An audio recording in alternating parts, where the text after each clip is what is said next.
Hey guys, Joshua Peterson here, Peterson Electric. Normally I talk to you about electrical, but the only electrical in this today is going to be these little solenoids on my sprinkler valve. They're 12 volt, actually 24 volt. So here's the thing, this is my own house, and the video is May of, well, it's Memorial Day. It's supposed to not work on this day, right? Well, I went to turn on my sprinkler system, actually turn it off last fall, and I heard a bump in the ground as I blew up pressure. And it took our air compressor a lot more times to actually blow out the valves, so in the zone. So I was a little concerned about why that happened, but my gut said I'm gonna have to dig it out this spring. So here I am in 2019 digging it out. How do I know? Because I turned it on and I heard a sissing sound, like a hiss, and then all of a sudden we looked inside one of the covers and water was coming. So let me show you this real quick. They did this really crappy. The guy who did it 20 years ago, you know, I didn't know anything about it. He did a decent job, but what I don't like is when he buried this, all of these fittings in the zone was in the mud. So I literally had mud caked all around it. And that does give it some stability, but here's the thing. To service it, it's not gonna work. And so what happened is, these are proprietary parts because you're not gonna find these at a box store. And I had a hairline crack, come here, like right there. That's all it took. And when you go to touch something 20 years old, as soon as you start untwisting, the thread breaks, the pipe dope is just shredded, you lose the gasket, and this snapped clean off. Just barely trying to move it. And these are supposed to be your slip joints. Okay, so anyway, so you're not gonna find a male, female on a T fitting.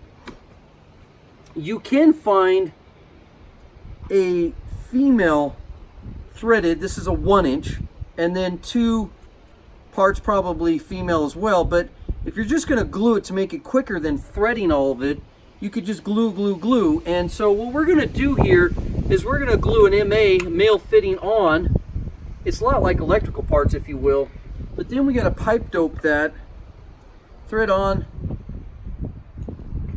basically your solenoid, and then we could take this off.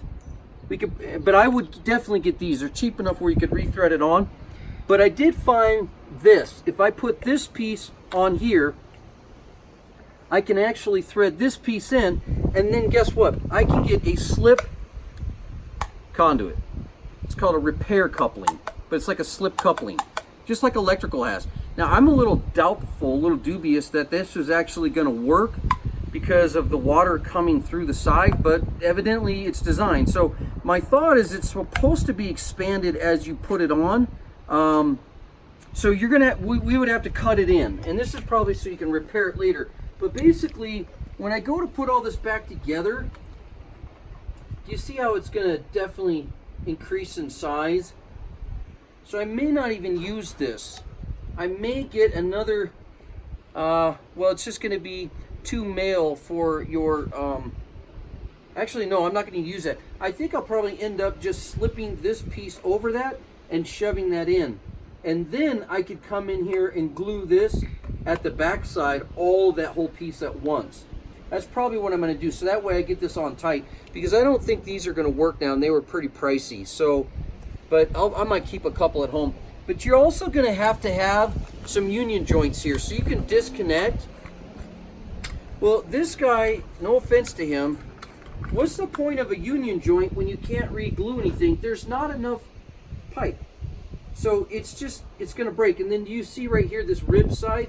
Those you can't fix those. You have to rebuild the whole thing. So the point is you end up rebuilding all of it. And then they had this valve. They did have a cap for an extra zone, but they had this 3/4 inch MA, and then you've stuck in a 1/2 inch FA, and it's kind of like a close nipple. And then that way you can open it up and get all the water out. Well, this thing did not work. I barely dropped something on it, and that I barely hammered, not too hard, but I barely dropped something on it on the other side and it just shattered. So these things will rust out. I don't think that's the best way to go. So I'm having my wife go to see if there's a big 1-inch ball valve, all plastic. And that's just designed so you can get all of the water out the end of the day. But see, look at that. I barely hit it, and look how it shattered. So when you're getting into this, you might as well just rebuild all of it, because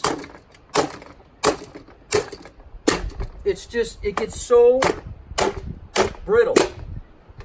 And so if you go through all that work and you're tightening it, it's just going to snap. So anyways, I would rebuild all that. Don't be scared of this. Those are just solenoid valves.